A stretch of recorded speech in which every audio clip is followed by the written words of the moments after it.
ഈ സിനിമയുടെ പേര് ഇനി പറയണോ? പറഞ്ഞു കഴിഞ്ഞാൽ തെറ്റുമോന്നൊരു സംശയമുണ്ട്. അതുകൊണ്ടാണ്. സുരേഷിൻ്റെയും സുമലതയുടെയും ഹൃദയഹാരിയായ പ്രണയകഥ. അതാണ് സിനിമയുടെ പേര്. ഈ സിനിമേനെ കുറിച്ചിട്ട് ഞാൻ ആദ്യമായിട്ട് കേൾക്കുന്നത് നമ്മുടെ "എന്നാ താൻ കേസുകൂട്" എന്ന സിനിമയുടെ പ്രൊഡ്യൂസറാണെന്ന് തോന്നുന്നു.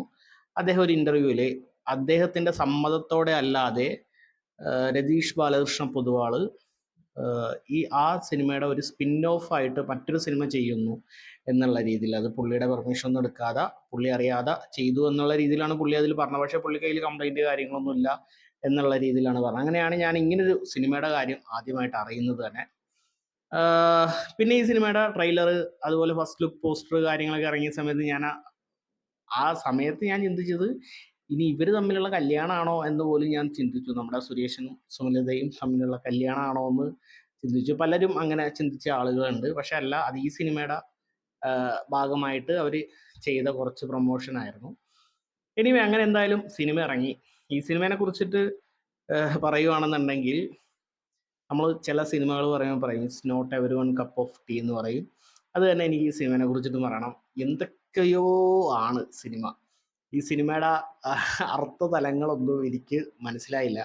അതൊക്കെ നിങ്ങൾക്ക് മനസ്സിലാവാനാണെന്നുണ്ടെങ്കിൽ നമ്മുടെ ഉണ്ണി വ്ളോഗ്സ്, മല്ലു അന്വേസ്റ്റ്, അതുപോലെയുള്ള പ്രഗത്ഭരായിട്ടുള്ള റിവ്യൂവേഴ്സിൻ്റെ വീഡിയോ കണ്ടു കഴിഞ്ഞാൽ നിങ്ങൾക്ക് ചിലപ്പോൾ മനസ്സിലാവും. എനിക്ക് ഈ സിനിമ എന്താണ് എന്നിലേക്ക് തന്നതെന്ന് വെച്ച് കഴിഞ്ഞാൽ, കുറേയധികം തമാശകൾ, കുറേയധികം മനസ്സിലാവാത്ത ഡയലോഗുകൾ, കുറേയധികം സംഭവങ്ങൾ എന്താണ് അങ്ങനെ ഉദ്ദേശിച്ചത്, അങ്ങനെയുള്ള കുറേ കൺഫ്യൂഷൻസും കുറേ തമാശകളുമാണ് എനിക്ക് ഈ സിനിമ തന്നത്. ഒരു വെറൈറ്റി അറ്റംപ്റ്റ് ആയിട്ട് എനിക്ക് ഫീൽ ചെയ്തു. അതായത് കൊള്ളാം എന്ന് തോന്നുന്ന രീതിയിൽ ഒരു എന്താ പറയുക, നമുക്ക് ഇതുവരെയും കാണാത്ത രീതിയിലുള്ള ഒരു എക്സ്പീരിയൻസ് നമുക്ക് തന്ന ഒരു സിനിമ, അങ്ങനെ പറയാം. അതാണ് എനിക്ക് ഈ സിനിമയെ കുറിച്ചിട്ട് പറയാനുള്ളത്. അതിനപ്പുറത്തേക്ക് ഈ സിനിമ നിങ്ങൾ ഉറപ്പായിട്ടും തിയേറ്ററിൽ പോയി കാണണം എന്നൊന്നും പറയാൻ പറ്റിയ ഒരു സിനിമയല്ല ഇത്. ഇത് ടോട്ടലി എങ്ങനെയുള്ള ആളുകൾക്കാണ് ഈ സിനിമ ഇഷ്ടപ്പെടുന്നതെന്ന് ചോദിച്ചു കഴിഞ്ഞാൽ പോലും എനിക്കറിയാൻ പാടില്ല. കാരണം ഞാനിത് കിളി പോയാണ് ഇരുന്ന് കണ്ടത്. കുറേ അധികം തുടക്കത്തിലൊക്കെ കുറേ എങ്ങോട്ടാണ് ഈ സിനിമ പോകുന്നത്, ഇതിൻ്റെ ഒരു ടോണ് മനസ്സിലാവുന്നില്ല. ഇവരെന്താണ് ഉദ്ദേശിക്കുന്നത് കാര്യങ്ങളൊന്നും ഒരു ഐഡിയയും കിട്ടത്തില്ല. പിന്നെ എനിക്ക് മനസ്സിലായി ഇത് പുള്ളി കളിക്കുകയാണ്. ഇതിൻ്റെ സംവിധായകനായിട്ടുള്ള രതീഷ് പൊതുവാൾ ഈ സിനിമ വെച്ചിട്ട് അങ്ങോട്ട് പുള്ളി നല്ല എൻജോയ് ചെയ്ത് കളിച്ചിരിക്കുവാണെന്നുള്ള കാര്യം മനസ്സിലായി. അത് പക്ഷേ നല്ല രീതിയിൽ വന്നിട്ടുണ്ട് കേട്ടോ. അതായത് കോപ്രായങ്ങൾ കാണിക്കുക എന്നല്ല ഞാൻ ഉദ്ദേശിച്ചത്.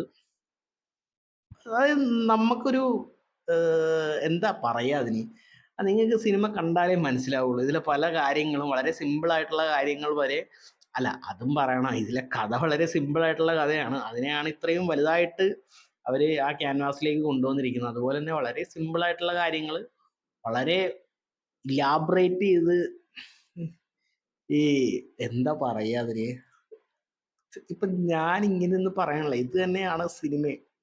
അതായത് എനിക്കൊരു തേങ്ങ ഈ സിനിമയെ കുറിച്ചിട്ട് പറയാൻ കിട്ടുള്ള, അത് സിനിമ കണ്ടിട്ട് മനസ്സിലാവാത്ത കൊണ്ടാണെന്നാണ് ഞാൻ കരുതുന്നത്. പക്ഷേ സിനിമ ഏതാണ്ടൊക്കെ കുറേ മനസ്സിലായി എന്നാണ് എനിക്ക് തോന്നുന്നത്.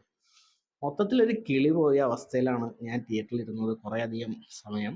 പിന്നെ എനിക്ക് മനസ്സിലായി സിനിമയുടെ ഒരു ടോട്ടലി ഒരു ടോണ് കാര്യങ്ങളെല്ലാം ഈ ഒരു രീതിക്കാണ് പോകുന്നത്. ഇതിൽ നമ്മൾ കൂടുതൽ ഈ സിനിമയെ കുറിച്ച് ചിന്തിക്കാനും ഇവർ പറയുന്ന കാര്യങ്ങളെ കുറിച്ചിട്ട് ചിന്തിക്കാൻ നിന്ന് കഴിഞ്ഞാൽ നമ്മുടെ ഉള്ള കിളിയും കൂടി പറന്നു പോകും.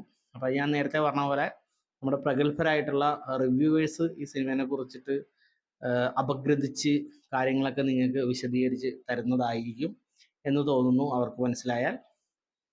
അത്രേ ഉള്ളൂ ഈ സിനിമയെ കുറിച്ചിട്ട് എനിക്ക് പറയാനായിട്ട്. നിങ്ങൾ ഭയങ്കരധികം വലിയ സിനിമാ പ്രേമിയാണെന്നുണ്ടെങ്കിൽ നിങ്ങൾക്ക് ഒന്നുപോയി കണ്ട് നോക്കാവുന്ന ഒരു സിനിമയാണ് ഈ സുരേഷിൻ്റെയും സുമലതയുടെയും ഹൃദയഹാരിയായ പ്രണയകഥ, അല്ലേ? ആ സിനിമ. അപ്പോൾ അത്രേ ഉള്ളൂ എനിക്ക് സിനിമയെ കുറിച്ചിട്ട് പറയാനായിട്ട്. രണ്ടാമതൊന്ന് കണ്ടു കഴിഞ്ഞാൽ ചിലപ്പോൾ വേറെ എന്തെങ്കിലും കൂടി എനിക്ക് ചിലപ്പോൾ പറയാൻ കിട്ടുമായിരിക്കും. പക്ഷേ രണ്ടാമത് എനിക്ക് ഈ സിനിമ കാണാനുള്ളൊരു ത്രാണിയില്ല. എനിവേ, ആരെങ്കിലുമൊക്കെ ഇതുപോലെ കുറച്ചും കൂടി സിനിമയെ കുറിച്ചിട്ട് നോളജുള്ള, ഇതുപോലെയുള്ള സിനിമകൾ ആസ്വദിക്കാൻ പറ്റുന്ന ആരെങ്കിലുമൊക്കെ ഒന്നിരുന്ന് ഈ സിനിമ കണ്ടതിന് ശേഷം അവരിടുന്ന റിവ്യൂസൊക്കെ ഞാനൊന്ന് കണ്ടിട്ട് വീണ്ടും എനിക്ക് ഈ സിനിമ ഒന്ന് കാണാൻ തോന്നുകയാണെന്നുണ്ടെങ്കിൽ ഞാനൊന്ന് കാണാം. എന്നിട്ട് രണ്ടാമത് കണ്ട എക്സ്പീരിയൻസ് ആയിട്ട് ഒരു വീഡിയോ ചെയ്യാം. അത്രേ എനിക്ക് പറയാനുള്ളൂ. എനിവേ നല്ലൊരു അറ്റംപ്റ്റ് ആയിരുന്നു. Thank you so much.